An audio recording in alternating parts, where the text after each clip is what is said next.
Live from Fargo and serving you on TV, online, and on the go. This is Valley News Live at 6. With this upcoming day after day. Gravel road detours are challenging enough, but Horace residents say if you add rain and mud to the mix, traveling safely becomes nearly impossible. And with more rain on the way, Valley News Team's Veronica Marshall asks local leaders what they plan to do to keep drivers safe. I was looking forward to a good riding season. Now I don't think that'll happen. Ty Davidson says the gravel road detour in front of his house in Horace has canceled his warm weather plans of getting his bikes out for a ride. It's like riding on marbles, so I'm not willing to risk that, but especially with the ruts, the big machinery, equipment, and constant use of the road, that it would just be looking for trouble. And if he thought the gravel was too dangerous, the recent rain has made it impossible. Davidson says mud and motorcycles don't mix, and he isn't the only one having trouble navigating the wet and muddy road. Actually, on Saturday, somebody just got stuck on this road, and so a neighbor actually got to them before we could, but they had to be helped out. It is unfortunate that the very first week that our detour was opened, that we had a substantial 1-inch soaking rain over the weekend. Crews were out today reshaping the road, but more rain is on the way, causing new concern that more vehicles will get stuck. We're going to find some pretty good rainfall as we go through the day on Wednesday with wind, and most of the area will get a considerable amount of rain, over 1/4 of an inch to 1/2 of an inch. Because of our recent rainfalls, the ground doesn't have a lot of room to store a bunch, so it'll probably start pooling and puddling in places. County staff say they watch the roads every day and plan to fix problems as they come up. But reshaping the road to fill in mud puddles will lead to other setbacks for drivers. It's a balance on a gravel road with the detour of trying to keep the dust control product that we put on there to make it safer from a dust standpoint. But then the more the contractor gets out and reshapes it, you lose some of that dust control capability. Benson says he knows the construction is a challenge, but in the end, it will be worth it, and asks Horace residents for patience. Davidson says that's what North Dakota Nice is all about. I bought registration tabs for them already, and it looks like I'll just have to let them sit in the garage here for a little while and maybe next year. In Horace, Veronica Marshall, Valley News Live. Project leaders say if residents want to call or send in pictures or videos of problem areas of the road, they're happy to hear the feedback. For more information on how to do that, visit our website, valleynewslive.com. Grand Forks police are asking for your help in finding a missing 16-year-old boy. They say Taj Hampton left the custody of his guardian April 26th. He's 16 years old with blonde hair and hazel eyes, 5 feet 11 inches tall and weighs 145 pounds. Police say that Taj is believed to be in the Grand Forks area. If you've seen or have information on his whereabouts, contact Grand Forks Police at the phone number on your screen, 701-787-8000.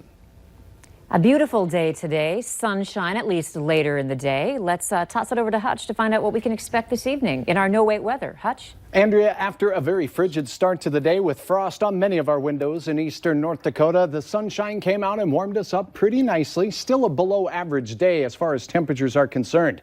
Heading into the evening, we have building clouds to the south and remaining sunny to the north.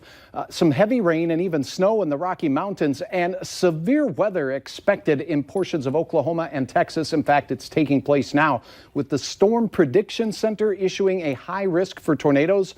Strong tornadoes that are long-lived will be likely in these areas tonight. Active tornado warnings in and around Oklahoma City and northern parts of Texas. For us, very quiet. Temperatures slipping into the 50s. We will have increasing clouds here in the south, but a good evening to get out and enjoy.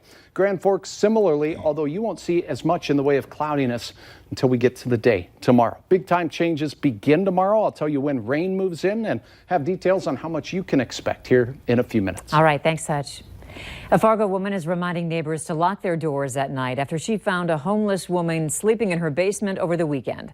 Fargo police have identified the woman who broke into the home as 60-year-old Karen Elaine Vattensdahl. She was arrested for felony criminal trespass. Jennifer Holney, who lives near 13th Street and University Drive, says she forgot to lock her doors Friday night. The next morning, she smelled cigarettes on her way down to the basement.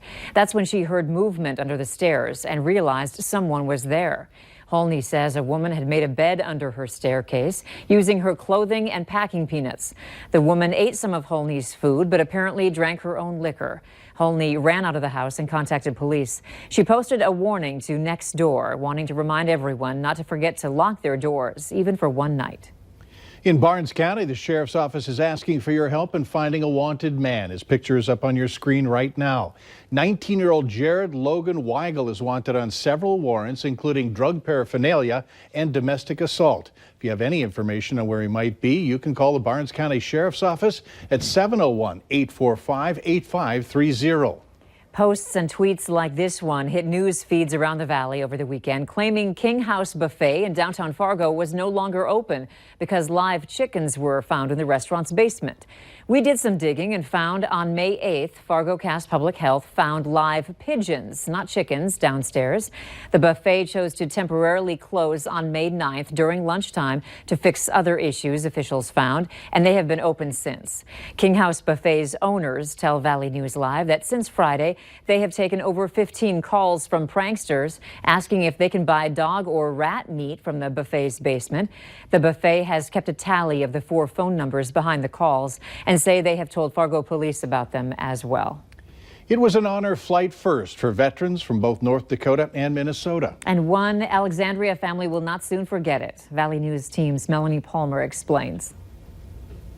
3 brothers from Alexandria are here today on the trip of a lifetime. One of them was selected to come, but he didn't want to go without his siblings. They've all served throughout the years.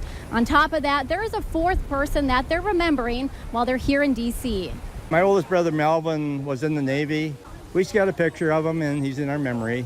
And so at least we have my 2 other brothers here with us, and I thought it would be great to have him included in the pictures that we take here. I was in 62 to 65. I was in from 56 to 59. 68 to 72. They selected Bernie because he was at the end of the Korean War. And Bernie said I wouldn't go unless my 2 brothers can go with me. And that's how we ended up. They had a board meeting and approved that the 3 brothers could go. They never had that before. Their oldest brother died just a couple years ago, but they tell us they are truly honored to be able to bring his picture here today, and they say it feels like he's here with them at this memorial. Reporting in Washington, D.C., Melanie Palmer, Valley News Live. The honor flight is returning to Fargo as we speak, and we'll have more later tonight on Valley News Live, 10 at 10. The North Dakota Department of Transportation has now opened North Dakota Highway 5 from I-29 to the Red River. Officials say water has receded from the roadway, and also MnDOT has opened Minnesota Highway 175.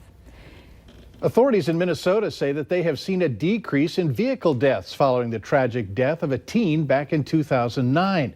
Officials say Minnesota's primary seatbelt law, along with the Click It or Ticket campaign, are helping contribute to fewer unbuckled people dying in traffic crashes.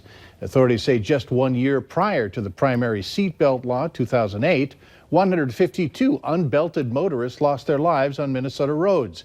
In 2018, preliminary numbers showed that number decreased to 92.